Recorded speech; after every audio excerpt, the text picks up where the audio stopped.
Hi, in this video I will show you how to fix the error that happens when Steinberg tries to update its software and you previously cleared temp folder or Windows/installers directory. So I'm getting the error and I want to reinstall the activation manager. The second message that I get is activation manager setup failed. The installation source of this product is not available. Error code 1612. Now I would like to uninstall it manually. And in this case I get the error that some file in temp folder is missing. Obviously I don't have this file because I cleared the whole folder. If you click OK, you get this error, and if you click cancel, you just get some other error.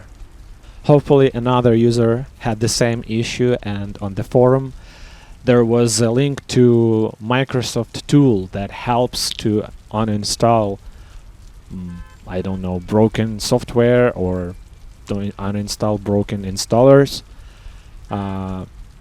So I run it. In this list you pick the software that caused the issue. In my case, in Steinberg Activation Manager. It took quite a lot of time to finish this, but I got these messages, and now I would like to see if I can uninstall it again. I'm getting errors, but I was able to make a fresh installation of the activation manager and it went smoothly.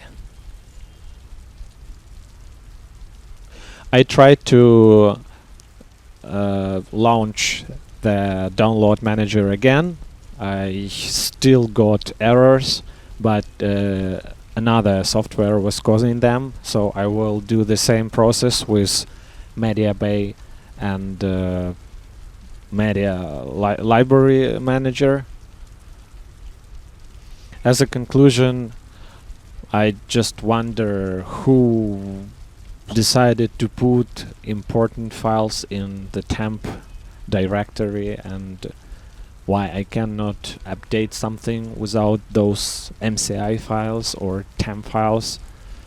Very frustrating and took a lot of time to solve this, so I share these instructions with you now.